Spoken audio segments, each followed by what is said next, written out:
ಎಲ್ರಿಗೂ ಆತ್ಮೀಯ ನಮಸ್ಕಾರಗಳು. ಇವತ್ತಿನ ದಿನ ಹಿರಿಯ ಚೇತನರು, ಮುತ್ಸದ್ದಿ ನಾಯಕರು ಮತ್ತು ಜನಪ್ರಿಯ ಮಾಜಿ ಶಾಸಕರು ಅಂತ ಎಲ್ರಿಗೂ ಪರಿಚಯ.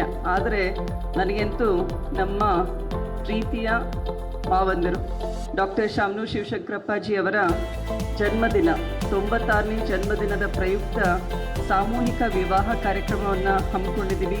ಈ ಕಾರ್ಯಕ್ರಮದ ಅಧ್ಯಕ್ಷತೆಯನ್ನು ವಹಿಸಿರುವಂತಹ ಮುದೇಗೌಡರು ಗಿರೀಶ್ ಅವರೇ, ವೇದಿಕೆ ಮೇಲೆ ಆಸೀನರಾಗಿರುವಂತಹ ಶಾಸಕರು ಹಾಗೂ ಪತಿಯವರಾದ ಶ್ರೀ ಎಸ್ ಮಲ್ಲಿಕಾರ್ಜುನ್ ಅವರೇ, PT ಪರಮೇಶ್ವರ್ ನಾಯಕ್ ಅವರೇ, ನಮ್ಮೆಲ್ಲರನ್ನ ಉದ್ದೇಶಿಸಿ ಅತ್ಯಂತ ಸುದೀರ್ಘ ಬಟ್ ಅಷ್ಟೇ ಮನಮುಟ್ಟುವಂತಹ ಸಲಹೆಗಳನ್ನು ಕೊಟ್ಟಂತಹ ಚಟ್ನಳ್ಳಿ ಮಹೇಶ್ ಅವರೇ, ಹಿರಿಯರಾದ ಕಿರವಾಡಿ ಗಿರಿಜಮ್ಮನವರೇ, ಮರಿಯೋಜಿ ರಾವ್ ಅವರೇ, ಎಸ್ ರಾಮಪ್ಪನವರೇ, ನಂದಿಗಾವಿ ಶ್ರೀನಿವಾಸ್ ಅವರೇ, ಅರಸೀಕೆರೆ ಕೊಟ್ರೇಶ್ ಅವರೇ, ಗಂಗಾಧರ ಸ್ವಾಮಿ ಅವರೇ, ಗಿತ್ತೆ ಮಾಧವರಾವ್ ಅವರೇ, ದಾದು ಸೇಠ್ ಅವರೇ, ಸಾದಿಕ್ ಪೈಲ್ವಾನ್ ಅವರೇ, ಶಾಮನೂರು ಟಿ ಬಸವರಾಜ್ ಅವರೇ, ದಿನೇಶ್ ಕೆ ಶೆಟ್ಟಿ ಅವರೇ, ಹರಿಹರದ ಬಸಪ್ಪನವರೇ ಹಾಗೂ ವೇದಿಕೆ ಮೇಲೆ ಆಸೀನರಾಗಿರುವಂತಹ ಎಲ್ಲ ಶಾಮನೂರು ಕುಟುಂಬ ಹಾಗೂ ಅಪ್ಪಾಜಿ ಅವರ ಅಭಿಮಾನಿ ಬಳಗದವರೇ, ವೇದಿಕೆ ಮುಂಭಾಗದಲ್ಲಿ ಆಸೀನರಾಗಿರುವಂತಹ ಎಲ್ಲ ಆಹ್ವಾನಿತರೆ ಮತ್ತು ವಿಶೇಷವಾಗಿ ಇವತ್ತು 60 ಜೋಡಿಗಳು ತಮ್ಮ ದಾಂಪತ್ಯ ಜೀವನಕ್ಕೆ ಪಾದಾರ್ಪಣೆ ಮಾಡ್ತಾ ಇದ್ದಾರೆ. ಸೊ ಆ ನವ ಜೋಡಿಗಳಿಗೆ ಮೊದಲನೆಯದಾಗಿ ಶುಭ ಕೋರುತ್ತಾ ಮತ್ತು ವೇದಿಕೆ ಮುಂಭಾಗದಲ್ಲಿ ಅನೇಕ ಧರ್ಮದರ್ಶಿಗಳು ಕೂಡ ಬಂದಿದ್ದಾರೆ. ಸ್ವಾಮೀಜಿಯವರಿಗೆ ಅವ್ರಿಗೂ ಕೂಡ ನಮಸ್ಕರಿಸುತ್ತಾ, ಮಾಧ್ಯಮದವರಿಗೂ ಕೂಡ ನಮಸ್ಕರಿಸುತ್ತಾ ಭಾಳ ಸಂತೋಷ ಆಗ್ತಾ ಇದೆ. 2007ರಲ್ಲಿ ಅಪ್ಪಾಜಿಯವರ ಜನ್ಮ ದಿನಾಚರಣೆಯ ಪ್ರಯುಕ್ತ SSM ಅಭಿಮಾನಿ ಬಳಗದವರು ಸತತವಾಗಿ ಸಾಮೂಹಿಕ ವಿವಾಹ ಕಾರ್ಯಕ್ರಮವನ್ನು ಆಯೋಜಿಸ್ಕೊಂಡು ಬರ್ತಾ ಇದ್ದಾರೆ.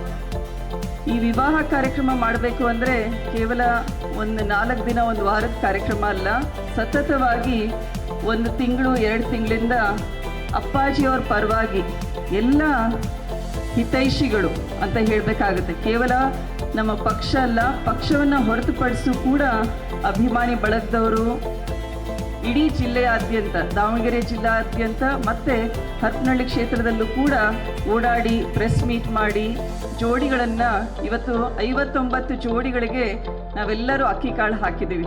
ಸೊ ಭಾಳ ಸಂತೋಷ ಅನಿಸ್ತಾ ಇದೆ. ಅಪ್ಪಾಜಿಯವರು ಎಲ್ಲಿದ್ದಾರೆ ಅಂದರೆ ನಮ್ಮೆಲ್ಲರ ಮನಸ್ಸಿನಲ್ಲಿದ್ದಾರೆ. ಅವರ ಬದುಕು, ಅವರ ಜೀವನ ನಮಗೆಲ್ಲ ದಾರಿದೀಪವಾಗಿದೆ. ಅಪ್ಪಾಜಿಯವರು ಎಲ್ಲೂ ಹೋಗಿಲ್ಲ, ಇಲ್ಲೇ ಇದ್ದಾರೆ ಅಂತ ನಾವು ಯಾವಾಗಲೂ ಬಯಸೋಣ, ಅದೇ ರೀತಿ ನಡ್ಕೊಂಡು ಹೋಗೋಣ ಅಂತ ನನ್ನ ಅನಿಸಿಕೆ. ಮತ್ತು ಇವತ್ತು ಕೂಡ ನಾವು 6 ವಿದ್ಯಾರ್ಥಿನಿಯರಿಗೆ ಸನ್ಮಾನ ಮಾಡಿದ್ವಿ. SS ಜನಕಲ್ಯಾಣ ಟ್ರಸ್ಟ್ನಿಂದ. SS ಜನಕಲ್ಯಾಣ ಟ್ರಸ್ಟ್ನಲ್ಲಿ ಅಪ್ಪಾಜಿಯವರು ಸುಮಾರು 5 ಕೋಟಿ ಹಣವನ್ನು ಇಟ್ಟಿದ್ದಾರೆ. ಇಲ್ಲಿವರೆಗೂ ಸುಮಾರು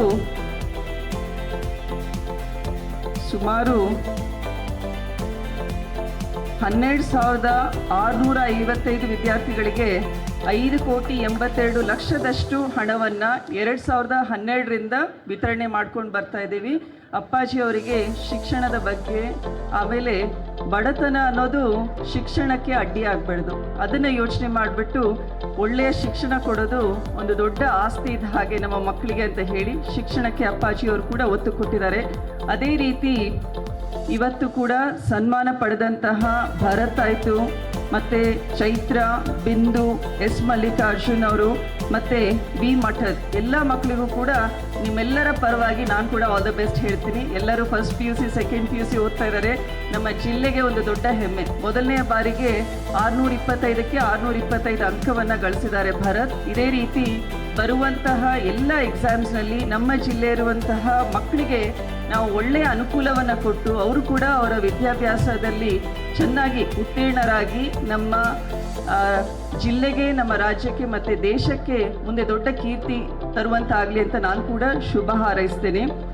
ಮತ್ತು ಇವತ್ತು ಅಪ್ಪಾಜಿಯವ್ರ ಬಗ್ಗೆ ಹೇಳಬೇಕು ಅಂದರೆ ಅವರ ಅರ್ಧಾಂಗಿನಿ ಅಂದರೆ ನಮ್ಮ ಅತ್ತೆ ಪಾರ್ವತಮ್ಮ ಶಾಮನೂರು ಶಿವಶಂಕರಪ್ಪ ಅವ್ರ ಬಗ್ಗೆ ಕೂಡ ನಾನು ಹೇಳಲೇಬೇಕಾಗತ್ತೆ. ಒಂದು ಆದರ್ಶ ದಂಪತಿಗಳು. ನಾನು ಕೂಡ ಮದುವೆ ಆಗಿ ಬಂದಾಗ ಅಪ್ಪಾಜಿ, ಅತ್ತೆ ಮಾವ ಅವ್ರನ್ನ ಸಾಕಷ್ಟು ಹತ್ತಿರದಿಂದ ನೋಡಿದ್ದೀವಿ. ಹೌದ್ರಾ? ಎಲ್ಲರೂ ಕೂಡ ನೋಡ್ತೀವಿ ನಮ್ಮ ಅತ್ತೆ ಮಾವ ಅವ್ರನ್ನ. ಅಪ್ಪಾಜಿಯವ್ರ ಬಗ್ಗೆ ವಿಶೇಷತೆ ಹೇಳಬೇಕು ಅಂದರೆ ತಾಳ್ಮೆ. ಅದನ್ನೆಲ್ಲರೂ ಒಪ್ತೀರ. ತಾಳ್ಮೆ ಮತ್ತು ಕಾಳಜಿ. ಇಲ್ಲಿ ಎಷ್ಟೊಂದು ಜನ 60 ಜೋಡಿ ಅಂತ ಹೇಳ್ತೀವಿ. ನಾನು ಹೇಳೋದು 60 ಜೋಡಿ ಅಲ್ಲ, 120 ಕುಟುಂಬ.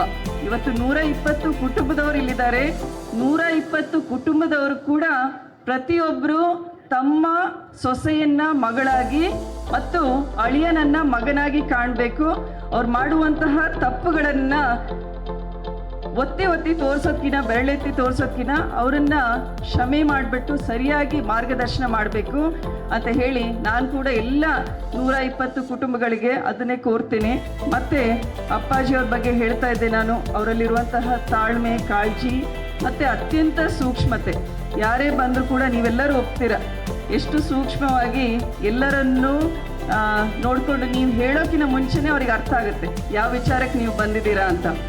ಸೊ ಇದು ಒಂದು. ಮತ್ತು ಅತ್ಯಂತ ಗೌರವ. ನಾವು ಇಷ್ಟೊಂದು ಜನ ಸೊಸೆಯಂದ್ರಿದ್ದೀವಿ. ಫಸ್ಟ್ ಜನರೇಷನ್ ಆಯಿತು, ಈಗ ಸೆಕೆಂಡ್ ಜನರೇಷನ್ ಸೊಸೆಯಂದ್ರು ಬಂದಿದ್ದಾರೆ. ನಾವೀಗ ಅತ್ತೆಗಳಾಗಿದ್ದೀವಿ. ಸೊ ಅವ್ರು ಕೂಡ ಪ್ರತಿಯೊಬ್ಬರು ಬೀಗರನ್ನ ಅಷ್ಟೇ ಕಾಳಜಿಯಿಂದ, ಅವ್ರಿಗೆ ಎಷ್ಟೇ ಬ್ಯುಸಿ ಶೆಡ್ಯೂಲ್ ಇದ್ರೂ ಕೂಡ ಟೈಮ್ ಕೊಟ್ಟು ಅವ್ರನ್ನ ಮಾತಾಡಿಸ್ಬೇಕು. ಬೀಗರು ಮನೆಗೆ ಬಂದಿದ್ದಾರೆ ಅಥವಾ ನಾವು ಬೀಗರು ಮನೆಗಳಿಗೆ ಹೋಗಬೇಕು ಅಂದರೆ ಇಷ್ಟು ಬ್ಯುಸಿ ಇರೋಂತಹ ಅಪ್ಪಾಜಿ ಕೂಡ ಟೈಮ್ ಮಾಡಿಕೊಂಡು ಏನು ಸಂಪ್ರದಾಯಬದ್ಧವಾಗಿ ಮಾಡುವಂತಹ ಕರ್ತವ್ಯಗಳನ್ನು ನಡೆಸ್ಕೊಂಡು ಹೋಗ್ತಾ ಇರ್ತಾರಲ್ಲ, ಅದು ನಮಗೆಲ್ಲರಿಗೂ ಮಾರ್ಗದರ್ಶನ ಆಗ್ತಾ ಇದೆ. ಮತ್ತು ಅತ್ತೆಯವರು ಕೂಡ ಅಷ್ಟೇ. ಯಾವುದೇ ಅತ್ತೆ ಆದರೂ ನಮ್ಮತ್ತೆ ಯಾವ ರೀತಿ ಇದ್ರು ಅಂದರೆ ಹೇಳ್ತಿರ್ಲಿಲ್ಲ, ಮಾಡಿ ತೋರಿಸ್ತಾ ಇದ್ರು. ಸೊ ಅವ್ರು ಮಾಡ್ಕೊಂಡು ಹೋಗೋರು, ನಾವು ಅದನ್ನು ನೋಡಿ ಕಲ್ತಿದ್ದೀವಿ. ಸೊ ಪ್ರತಿಯೊಬ್ಬರು ಕೂಡ ಅದೇ ರೀತಿ ಇರಬೇಕು. ಚಟ್ನಳ್ಳಿ ಮಹೇಶ್ ಅವರು ಹೇಳುವಾಗ ಹೇಳಿದರು, ತಂದೆ ತಾಯಿಗಳು ಮಕ್ಕಳಿಗೆ ತಾವು ಬರೀ ಹೇಳೋದೊಂದು ಮಾಡೋದೊಂದು ಆಗಬೇಡ್ದು, ಹೇಳೋದು ಮಾಡೋದ್ರಲ್ಲಿ ಎರಡರಲ್ಲೂ ಸಮಾನತೆ ಇರಬೇಕು ಅಂತ. ಆಮೇಲೆ ಅದೇ ರೀತಿ ಎಷ್ಟೋ ಸಲ ಗಂಡ ಹೆಂಡತಿ ಯಾವ ರೀತಿ ಇರಬೇಕು ಅಂದರೆ, ಹೆಂಡತಿ ಹೇಳೋಕ್ಕಿಂತ ಮುಂಚೆನೇ ಗಂಡನಿಗೆ ಅರ್ಥ ಆಗಬೇಕು ಯಾವ ವಿಷಯ ಇಟ್ಕೊಂಡು ಹೆಂಡತಿ ನನ್ನ ಮುಂದೆ ಬಂದಿದ್ದಾಳೆ ಅಂತ. ಸೊ ಆಗ ಇಲ್ಲಿರುವಂತಹ ಗಂಡ ಹೆಂಡತಿಗೂ, ಮಲ್ಲಿಕಾರ್ಜುನವರು ಅಕ್ಕಿ ಕಾಳು ಹಾಕುವಾಗ ಏನು ಹೇಳಿದ್ರು ನಿನಗೆ ಯಾರಿಗೂ ಕೇಳಿಸ್ಲಿಲ್ಲ. ನಾನಲ್ಲಿ ಪಕ್ಕಕ್ಕೆ ಇದ್ದೆ. ಮಲ್ಲಿಕಾರ್ಜುನವ್ರು ಬ್ಯುಸಿ ಇದ್ದಾರೆ ಮಾತಾಡೋದ್ರಲ್ಲಿ. ಗಿರೀಶ್ ಅವರೇ ಒಂದು ನಿಮಿಷ. ಮಲ್ಲಿಕಾರ್ಜುನವರು ಅಕ್ಕಿ ಕಾಳು ಹಾಕುವಾಗ ಎಲ್ಲರಿಗೂ ಏನು ಹೇಳಿದರು, ಸರಿಯಾಗಿ ನೋಡ್ಕೊಳ್ರಪ್ಪ ಅಂತ ಹೇಳಿದರು. ಸೊ ಎಲ್ಲ ಗಂಡಂದ್ರಿಗೆ ಅವ್ರು ಹೇಳಿದ ಒಂದೇ ಮಾತು, ಮಡದಿ ಇನ್ನೊಂದು ಮನೆಯಿಂದ ಗಂಡನ ಮನೆಗೆ ಬಂದಿದ್ದಾಳೆ. ಎಲ್ಲ ಹೆಣ್ಮಕ್ಳಿಗೆ ಗೊತ್ತಾಗುತ್ತೆ ನಾನು ಹೇಳೋದು. ತನ್ನ ಹುಟ್ಟು ಮನೆಯನ್ನು ಬಿಟ್ಟು ಇನ್ನೊಂದು ಮನೆಯ ದೀಪ ಆಗಲಿಕ್ಕೆ ಬಂದಿದ್ದಾಳೆ. ಸೊ ಅಂಥ ಹೆಣ್ಣುಮಗಳನ್ನ ಗೌರವದಿಂದ, ಪ್ರೀತಿಯಿಂದ, ವಿಶ್ವಾಸದಿಂದ ನೋಡ್ಕೊಳ್ಳಿ. ಅವಳ ಕನಸನ್ನು ಅರ್ಥ ಮಾಡಿಕೊಂಡು ನೀನು ಕೂಡ, ನಮಗೆ ಎಷ್ಟೊಂದು ಎಕ್ಸಾಂಪಲ್ಸ್ ಇದೆ. ಜ್ಯೋತಿಬಾಯಿ ಫುಲೆ, ಆಮೇಲೆ ಸಾವಿತ್ರಿಬಾಯಿ ಫುಲೆ. ಹೌದಾ? ಸಣ್ಣ ವಯಸ್ಸಿಗೆ ಮದುವೆ ಆಗಿರ್ತಾರೆ, ಆದರೆ ಅವಳ ಹೆಂಡತಿಯ ಒಂದು ಎಜುಕೇಷನಿಗೆ ಸಪೋರ್ಟ್ ಮಾಡಿರ್ತಾರೆ, ಅವಳಿಗೆ ಸರಿಯಾದ ಮಾರ್ಗದರ್ಶನ ಮಾಡಿರ್ತಾರೆ. ಸೊ ಆದ್ದರಿಂದ ಗಂಡ ಹೆಂಡತಿ ಅನ್ನೋದು ಒಂದು ರಥದ ಇದ್ದ ಹಾಗೆ, 2 ಗಾಲಿಗಳಿದ್ದ ಹಾಗೆ.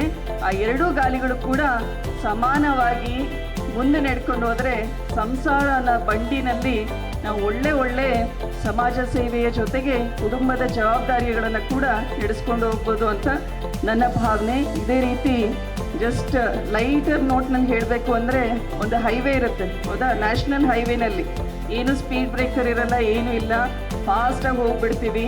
ಅದೇ ರೀತಿ ಒಂದು ಗ್ರಾಮೀಣ ಭಾಗದಲ್ಲೂ ಈಗ ಎಲ್ಲ ಅಪ್ಪಾಜಿಯವರು, ಮಲ್ಲಿಕಾರ್ಜುನವರು ಎಲ್ಲ ಕಡೆ ಸಿಮೆಂಟ್ ರಸ್ತೆ ಮಾಡಿಬಿಟ್ಟಿದ್ದಾರೆ, ಎಲ್ಲ ಕಡೆ ಸ್ಪೀಡಾಗಿ ಹೋಗ್ತಾರೆ. ಅದೇ ರೀತಿ ಸಿಟಿನಲ್ಲಿ ಓಡಾಡಬೇಕು ಅಂದರೆ ಟ್ರಾಫಿಕ್ ಸಿಗ್ನಲ್ಸ್ ಇರುತ್ತೆ, ಹಂಪ್ಸ್ ಇರುತ್ತೆ. ಸೊ ಹಂಪ್ಸ್ ಅನ್ನೋದು ಜೀವನದಲ್ಲಿ ಯಾವಾಗಲೂ ಇರಬೇಕು.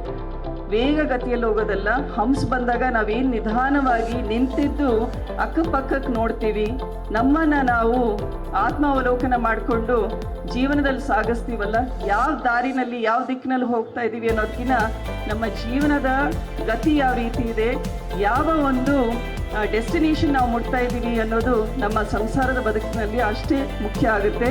ಮತ್ತು ನಾನು ಕೂಡ ಅಪ್ಪಾಜಿಯವರ ಕ್ಷೇತ್ರಕ್ಕೆ ಹೋದಾಗ ಒಂದು ಕಾರ್ಯಕ್ರಮದಲ್ಲಿ ಹೇಳಿದರು, ಅಕ್ಕರೆ ನಮ್ಮೂರಿಗೆ ಯಾರೂ ಹೆಣ್ಣು ಕೊಡ್ತಾ ಇರಲಿಲ್ಲ, ಈಗ ಅಪ್ಪಾಜಿಯವರು ಸಿಮೆಂಟ್ ರಸ್ತೆ ಮಾಡಿದ ಮೇಲೆ ನಮ್ಮೂರಿಗೆ ಇವಾಗ ಮಾಂಗಲ್ಯ ಭಾಗ್ಯ ಆಗ್ತಾ ಇದೆ, ಗಂಡಂದ್ರಿಗೆ ಹೆಣ್ಮಕ್ಳು ಬರ್ತಾ ಇದ್ದಾರೆ, ಸೊಸೆಯಂದ್ರು ಬರ್ತಾ ಇದ್ದಾರೆ ಅಂತ ಅಷ್ಟೇ ತಮಾಷೆಯಿಂದ ಹೇಳಿದರು. ಒಟ್ಟಾರೆ ಒಂದು ಒಳ್ಳೆ ಕಾರ್ಯಕ್ರಮ. ನಮ್ಮ ಅಭಿಮಾನಿ ಬಳಗದವರು, SSM ಅಭಿಮಾನಿ ಬಳಗದವರು ಸಾಕಷ್ಟು ಕಾಳಜಿ ವಹಿಸಿ ಈ ಒಂದು ಕಾರ್ಯಕ್ರಮ ಯಶಸ್ವಿ ಮಾಡಲಿಕ್ಕೆ ಸಂಪೂರ್ಣ ಪ್ರಯತ್ನ ಪಟ್ಟಿದ್ದಾರೆ. ಮತ್ತು ಇವತ್ತು ವೇದಿಕೆ ಮೇಲೆ ಹಾಡು ಹೇಳಿದಂಥ ಇಬ್ಬರು ಯಂಗ್ಸ್ಟರ್ಸ್ ಇದ್ದಾರೆ. ಅವ್ರಿಗೂ ಕೂಡ ನಾನು ಮುಂದಿನ ಭವಿಷ್ಯಕ್ಕೆ your singing career as well as your personal life I wish you all the best. ಅದೇ ರೀತಿ ವೇದಿಕೆಯ ಮೇಲೆ ರಾಮಣ್ಣ ಅವರು ಹೇಳಿದರು, ಒಂದು ಒಳ್ಳೆ ಸಿಂಹಾಸನದ ಮೇಲೆ ಕೂರಿಸಿದ ಹಾಗೆ ನವಜೋಡಿಗಳನ್ನು ಕೂರಿಸಿದ್ದೀವಿ. ಸೊ ನಿಮಗೂ ಕೂಡ ನಾನು ಅದೇ ಹೇಳೋದು, ಪರಸ್ಪರ ಗೌರವ ವಿಶ್ವಾಸ ನಿಮ್ಮ ಬೀಗರ ಮೇಲಿರಬೇಕು, ನಿಮ್ಮ ಒಬ್ಬರ ಮೇಲೊಬ್ಬರು ಇರಲಿ. ಇದೇ ರೀತಿ ನಿಮ್ಮ ಮುಂದಿನ ಜೀವನ, ನಿಮ್ಮ ಮಕ್ಕಳ ಜೀವನ ಕೂಡ ಉಜ್ವಲವಾಗಿರಲಿ ಅಂತ ಹೇಳಿ ನಾನು ಮತ್ತೊಮ್ಮೆ ಎಲ್ಲರಿಗೂ ಶಾಮನೂರು ಕುಟುಂಬದ ಪರವಾಗಿ ಶುಭ ಹಾರೈಸಿ ಅಪ್ಪಾಜಿಯವರ ಆಶೀರ್ವಾದ ಮಾರ್ಗದರ್ಶನ ನಮ್ಮೆಲ್ಲರ ಮೇಲಿರಲಿ ಅಂತ ಹೇಳಿ ನನ್ನ ಮಾತು ಮುಗಿಸ್ತೇನೆ. ಧನ್ಯವಾದಗಳು.